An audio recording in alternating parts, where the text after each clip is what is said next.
Hello everyone, welcome back to my channel. In this video I'm going to talk about the 11th chapter of class 11 physics, that is thermal properties of matter. The first topic that we are going to discuss is the transfer of heat. Now, there are three ways in which heat energy can be transferred from one place to another. These are conduction, convection, and radiation. Heat is transferred from one end to the other end of a solid by the process of conduction. Liquids and gases are heated by the process of convection. When an object is at high temperature, heat travels from it to the distant places by the process of radiation. Now let's see what is conduction. So, conduction. Conduction is the process by which heat is transmitted from one point to another through a substance in the direction of fall of temperature, without the actual motion of the particles of the substance themselves. Heat is transmitted through the solids by the process of conduction only. When one end of a solid is heated, the atoms or molecules of the solid at the hotter end becomes more strongly agitated and starts vibrating with greater amplitude.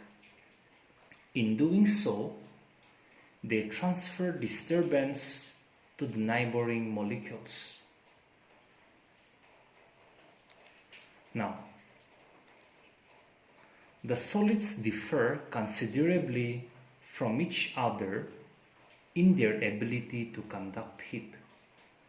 Some of them being good conductors of heat, like all metals are good conductors of heat. Okay, while others are poor conductors of heat, that is, non-metals are usually poor conductors. Okay. So let me write the definition of conduction. So conduction means it is the process by which heat is transmitted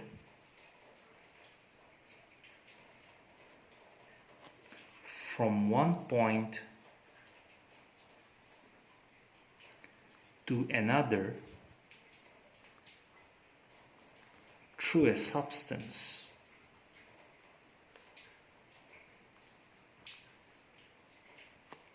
in the direction of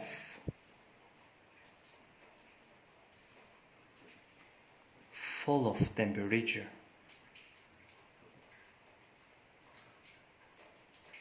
without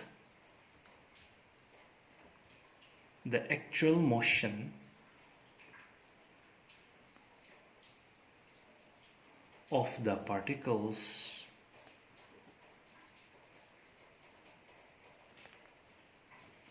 of the substance themselves.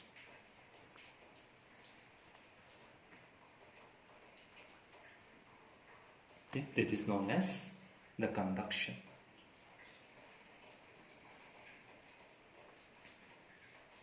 Now, thermal conductivity.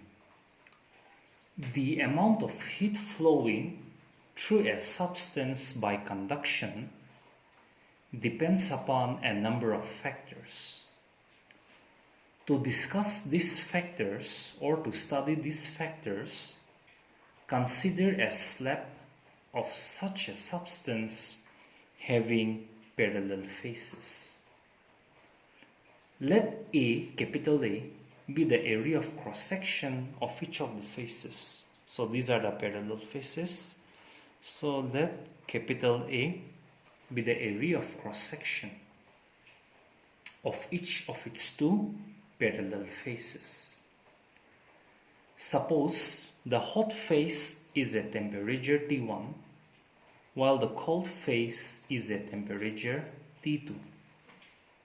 Now, it is found out that the amount of heat, say capital Q, which flows from the hot face to the cold face is, number one, directly proportional to the area of cross-section of the faces.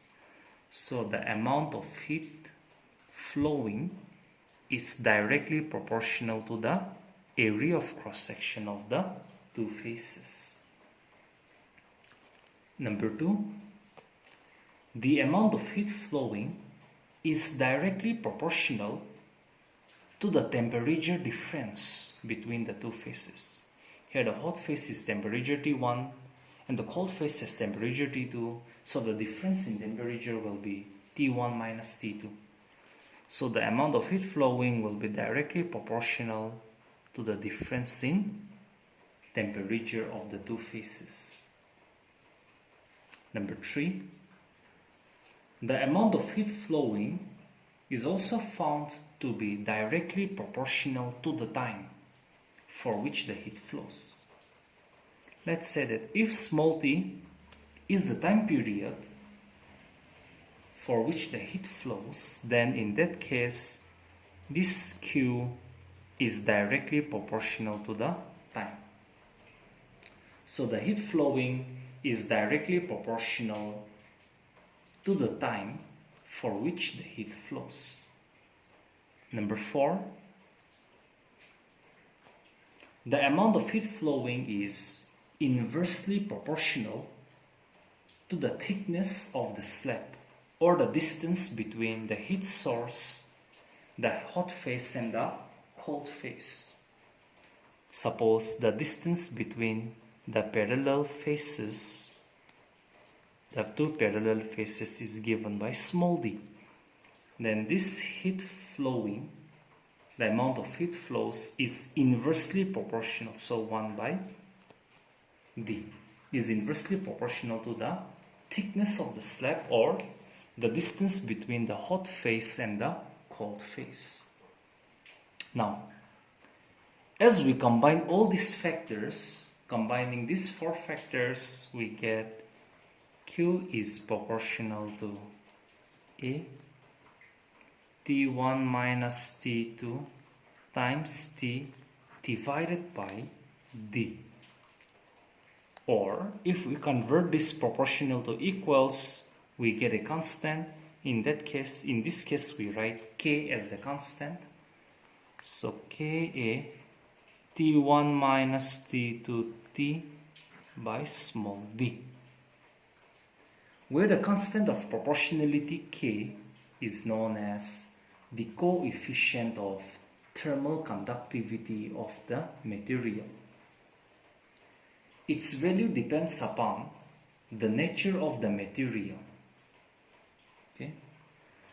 Now, coefficient of thermal conductivity is defined as the quantity of heat energy that flows in unit time between the opposite faces of a cube of unit side, the faces being kept at 1 degree difference of temperature. That means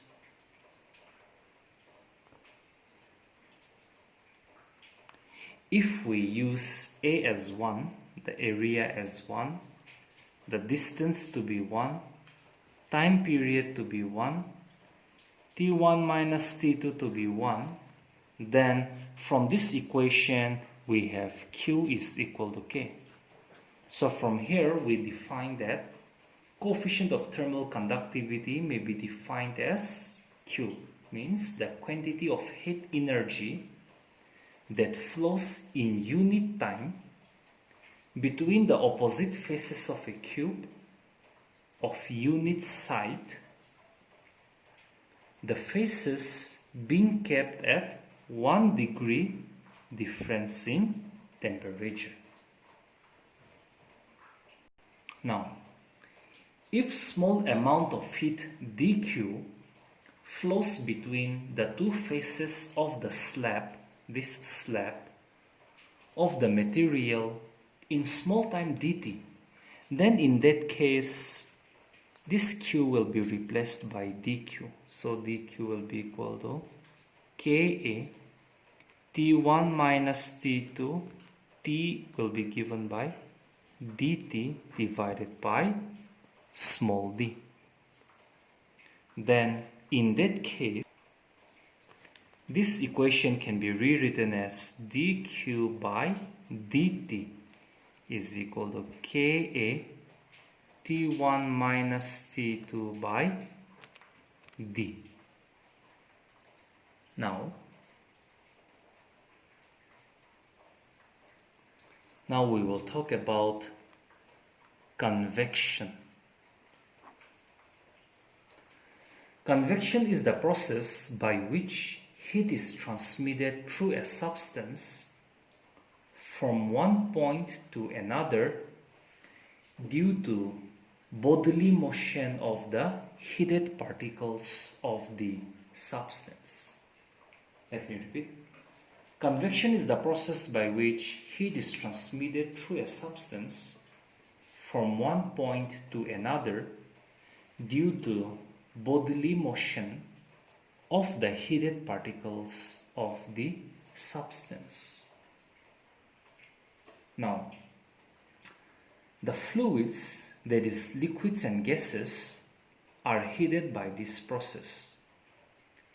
The fluid means it can be a liquid or a gas contained in a container. Now the fluid on getting heated becomes lighter in density and therefore rises upwards, while the colder fluid moves down to take its place. Thus, currents are set up in the heated fluid. These are called convection currents. Next one, radiation.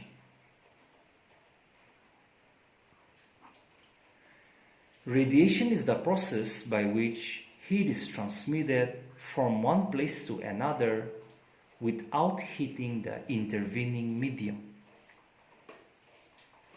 So let me write, it is the process by which heat is transmitted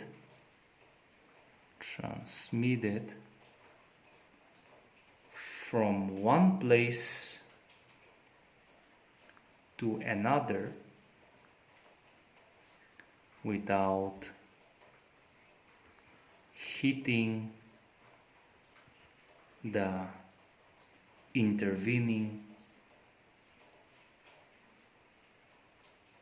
medium. Now, the heat from the sun reaches the earth by the process of radiation after traveling through millions of kilometers of vacuum. Vacuum means in space. Due to the absence of material medium, the transmission of heat by conduction and convection is impossible. Just as light, heat radiation can pass through vacuum. Other properties of heat radiation are also similar to those of light. The heat radiation also forms a part of electromagnetic spectrum.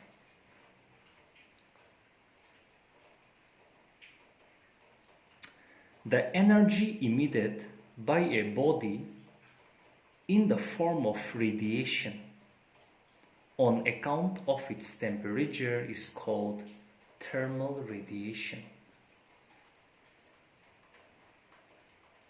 Now, some of the properties of thermal radiation are: thermal radiation can travel through vacuum.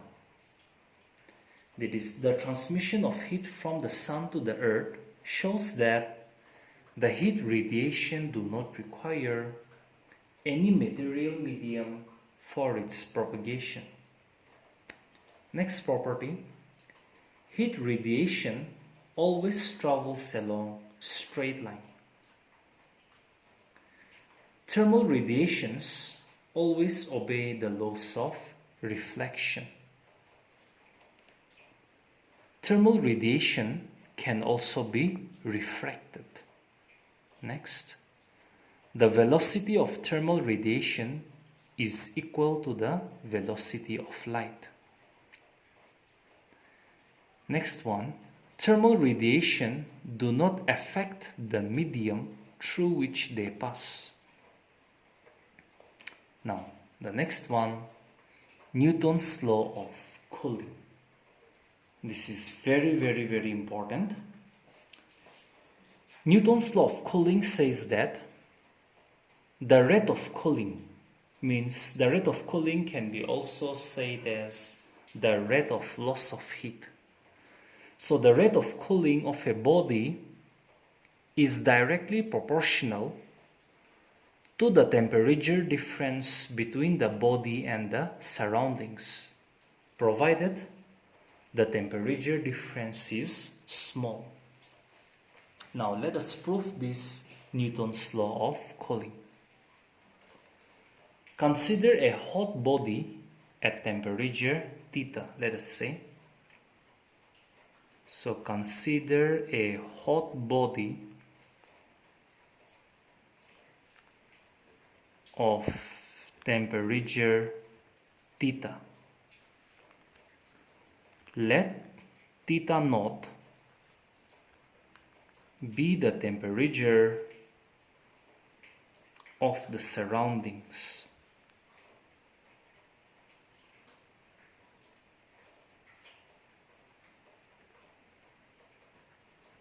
Now, if the body loses a small amount of heat, say dq,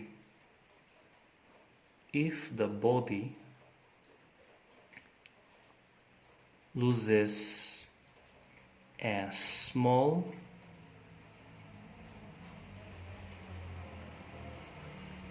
amount of heat, say dq, in small time, say dt, then the rate of loss of heat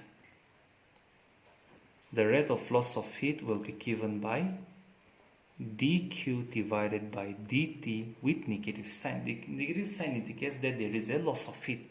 So the rate of loss of heat will be given by minus dq by dt. Means an amount of heat dq is lost in time dt. So dq by dt. Now, according to Newton's law of cooling, this rate of loss of heat is directly proportional to the temperature difference between the body and its surroundings.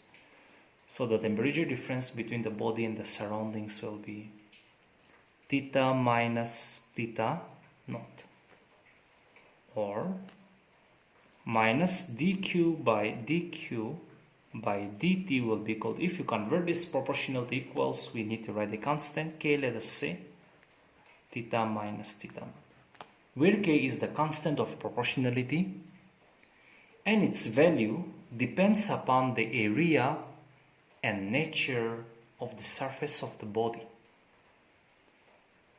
Now, if the temperature of the body falls by a small amount, if the temperature of the body falls by a small amount, d theta in time dt, then the dq will be given by m times c times d theta, where m is the mass, c is the specific heat of the material of the body. Now, what is the specific heat? Specific heat means the amount of heat required to raise the temperature of the unit mass of the substance through 1 degree Celsius. Now, if an amount of heat dq is needed to raise the temperature of mass m of a substance through a small temperature d theta. Okay, let me repeat.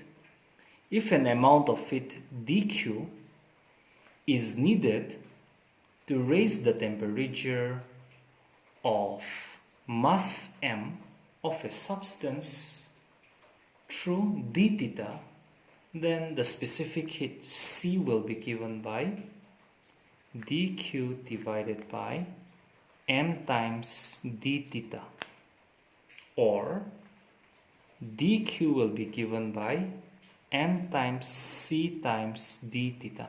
The same expression we have used here. Okay?